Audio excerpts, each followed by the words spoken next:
Hi friends, നമ്മളിന്ന് ഉണ്ടാക്കാൻ പോകുന്ന വളരെ കാലം കേടുകൂടാതെ സൂക്ഷിക്കാൻ പറ്റുന്ന ഒരു അടിപൊളി മാങ്ങ അച്ചാറാണ്.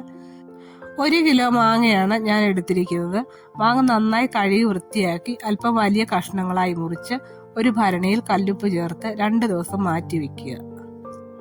2 ദിവസത്തിന് ശേഷം മാങ്ങയിൽ നിന്നും വെള്ളം ഊറ്റി മാറ്റി വയ്ക്കുക. അതിനുശേഷം അച്ചാർ റെഡിയാക്കാം. ഒരു ചെറിയ പീസ് ഇഞ്ചി പൊടിയായി അരിഞ്ഞത്, 10 അല്ലി വെളുത്തുള്ളി, 5 പച്ചമുളക് ചെറുതായി അരിഞ്ഞത്, അല്പം കറിവേപ്പില എന്നിവ ആവശ്യമാണ്.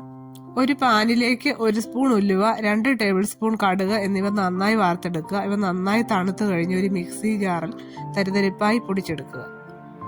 3 table spoon Kashmiri chilli powder, 1 spoon മഞ്ഞൾപ്പൊടി, കായപ്പൊടി എന്നിവ ആവശ്യമാണ്. ഒരു പാനിലേക്ക് 200 ഗ്രാം നല്ലെണ്ണ ഒഴിച്ച് നന്നായി ചൂടാകുമ്പോൾ അതിലേക്ക് കടുക് ഇടുക. കടുക് പൊട്ടി വന്നതിന് ശേഷം ഇഞ്ചി, വെളുത്തുള്ളി, പച്ചമുളക്, കറിവേപ്പില എന്നിവ ചേർത്ത് നന്നായി വഴറ്റിയെടുക്കുക.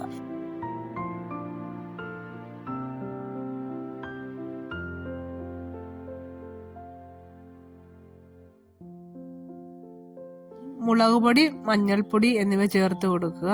നന്നായി ചൂടാക്കിയ മിക്സിലേക്ക് മാങ്ങയിൽ നിന്ന് ഊറി വന്ന വെള്ളം ചേർത്ത് 1 സ്പൂൺ വിനാഗിരിയൂടെ ചേർത്ത് തിളപ്പിക്കുക. ഇതിലേക്ക് മാങ്ങ ചേർത്ത് ഇളക്കിയതിനു ശേഷം കടുകും ഉലുവയും പൊടിച്ചത് ചേർത്ത് ഇളക്കുക.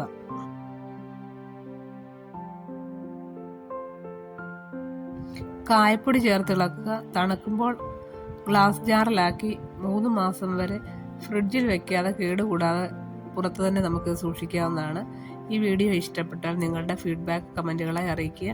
ദയവായി സബ്സ്ക്രൈബ് ചെയ്യുക, ലൈക്ക് ചെയ്യുക, ഷെയർ ചെയ്യുക.